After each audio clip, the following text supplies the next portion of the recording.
சே உயிரும் தின் கொடியான் அப்படின்னு பாடுகிறார். சே அப்படின்னா காளை. இறைவனுடைய வாகனம் எது? நந்தீசன், நந்தியம் பெருமான். நந்தி எப்படிப்பட்டது? காளை. இளங்காளை அப்படின்னா யாரும் அடக்க முடியாது. மழவிடை, தேவாராசிரியர் சுந்தரமூர்த்தி மழவிடை அப்படின்னாரு. நல்ல இளங்காலை யாரும் அடக்க முடியுமா? அடக்க முடியாது.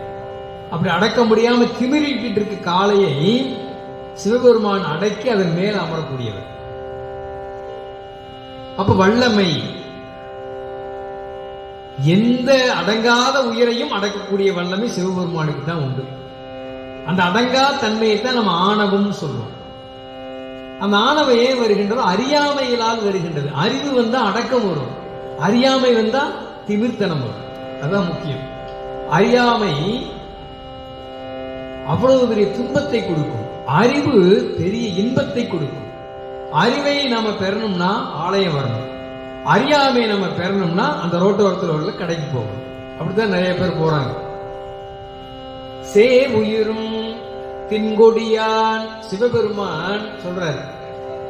நந்தியம் பெருமானை ஒரு வெள்ளை துணியில வரைஞ்சு, கொடியில வரைஞ்சு, அந்த பிரம்மோற்சவம் அன்னைக்கு நீங்க திருக்கோயிலுக்கு வந்தீங்கன்னா, மாசம் ரோகிணி நட்சத்திரத்து அன்னைக்கு நம்ம திருக்கோயிலுக்கு வந்தீங்கன்னா சிவாச்சாரியர்கள் கொடி ஏற்றுவாங்க. அந்த கொடி எப்படி இருக்கும்? பெரிய பட்டு துணியில நந்தியம் பெருமானை வரைஞ்சிருப்பாங்க. அவர் கீழே இருந்து மேல ஏத்துறாங்க.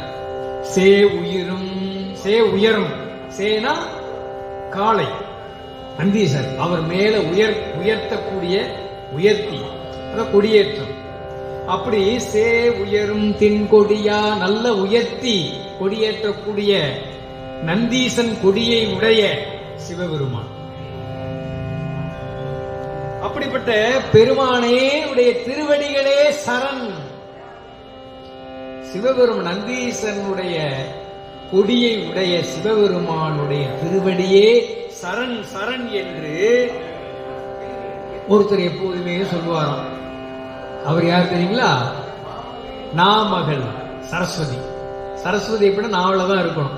சரஸ்வதி நாவல இருந்தா தான் அப்படி பேச முடியும், சிந்திக்க முடியும், கேட்க முடியும். ஏன்னா ஒன்னும் செய்ய முடியாது.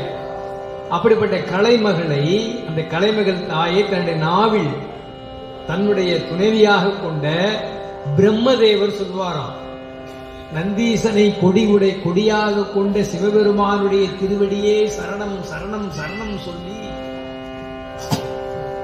பிரம்மபுரம் என்று சொல்லக்கூடிய இந்த திருக்கழுமலத்தில் வழிபட்டவன் பிரம்மதேவன்.